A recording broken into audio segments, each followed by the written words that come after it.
হযরত উমরের ছেলে আব্দুল্লাহ ইবনে উমর, উনিও সাহাবী। হযরত আব্দুল্লাহ ইবনে উমর এই হাদিস রওয়ায়াত করছেন যে আমরা সাহাবায়ে কেরামরা জিজ্ঞাসা করলাম, ইয়া রাসূলুল্লাহ, আপনি যে আল্লাহর সাথে কথা বললেন তা আল্লাহকে কেমন সূরাতে দেখলেন, চেহারা কেমন দেখলেন? আল্লাহর সাথে কথা হলো, আল্লাহর আওয়াজ কেমন ছিল, আল্লাহর টোন কেমন ছিল, আল্লাহর ভাষা কেমন ছিল, কথা বলার লেহাজ কেমন ছিল, মানে কথা বলার ভঙ্গি কেমন ছিল, স্টাইল কেমন ছিল।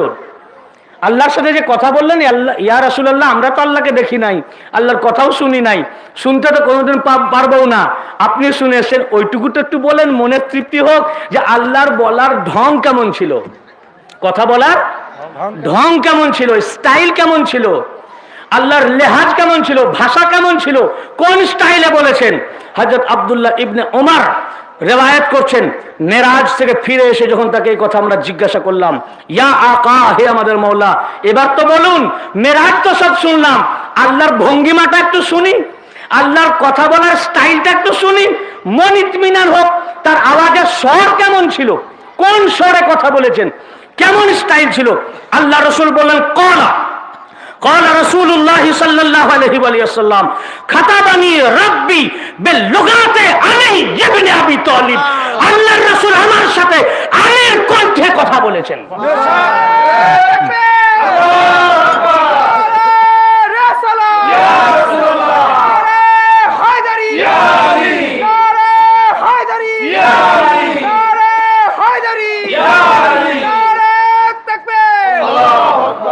আলীর লেহাজে কথা বলেছেন, আলীর ভাষায় কথা বলেছেন, আলীর ঢঙে কথা বলেছেন, আলীর স্টাইলে কথা বলেছেন।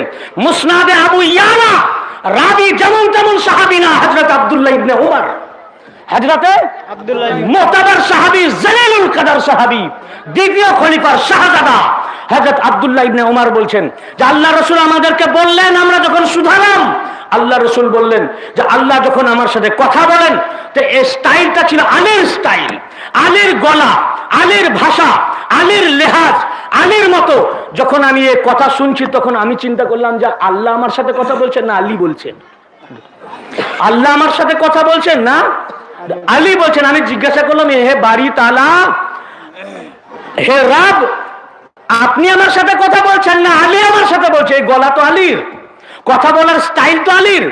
একটু আগে শাহজাহান সাহেব ওয়াজ করে গেলেন, আবার আমিও করতেছি, হয়তো একই ওয়াজ করলাম কিন্তু উনার স্টাইল একরকম, আমার স্টাইল একরকম, ঠিক কিনা? লুৎফুর রহমান সাহেবের স্টাইল একরকম, কথা বলার ভঙ্গি তো প্রত্যেকটা মানুষের একরকম নয়, বরং প্রত্যেক মানুষের ডিফারেন্ট, আলাদা আলাদা। আপনি যদি মুখ নাও দেখেন, বাইরে থেকে যদি গলার আওয়াজ শুনেন তো আওয়াজ শুনে বলবেন যে কে বলছে, ঠিক কিনা? আবার আওয়াজ যদি স্পষ্ট না হয়, হয়তো ধরনটা বুঝতে পারছেন, তো স্টাইল দেখে বুঝে যাবেন এইরকম ভাবে তো উনি বলে। কোথাও কোন দোকানে টেপ রেকর্ডারে ওয়াজ হচ্ছে, আপনি ছবি দেখেননি, এই ওয়াজের স্টাইল দেখলে এটা মাওলানা ওয়ালিউল্লাহর ওয়াজ মনে হচ্ছে, ঠিক কিনা? চেহারা দেখে দেখার দরকার নাই, কেন এক একজনের স্টাইল এক এক রকম না। তা আল্লাহ রাসূল বলছেন যে আল্লাহ পাকের যে আওয়াজ, আল্লাহর যে বলার ভঙ্গি, কথা বলার, একজন কেউ কেউ ছোট ছোট কথা বলে, কেউ কেউ দীর্ঘ দীর্ঘ সেন্টেন্স বলে, এক একজন এক এক রকম। তো স্টাইলটা ছিল আলীর স্টাইল, আলীর ভাষা, আলীর লোগাত, আলীর জবান। তো আমি তখন জিজ্ঞাসা করলাম, হে রব, হে রব, হে বাড়ি তালা, আমি তো তোমার দিদার করতেছি, কিন্তু কথা তুমি বলছো না আলী বলছেন।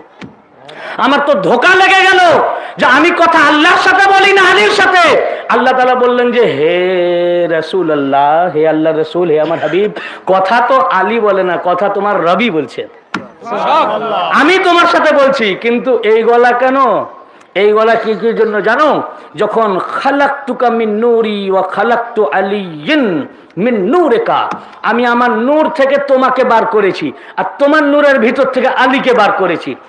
তারপর যখন তোমার হৃদয়ের দিকে নজর দিলাম, তুমি যখন আমার নিকটে আসলে, যখন আমি তোমার হৃদয়ের দিকে দেখলাম, তো আমি তোমার হৃদয়ে আলী ছাড়া কারো মুহাব্বত দেখতে পেলাম না। সুবহানাল্লাহ।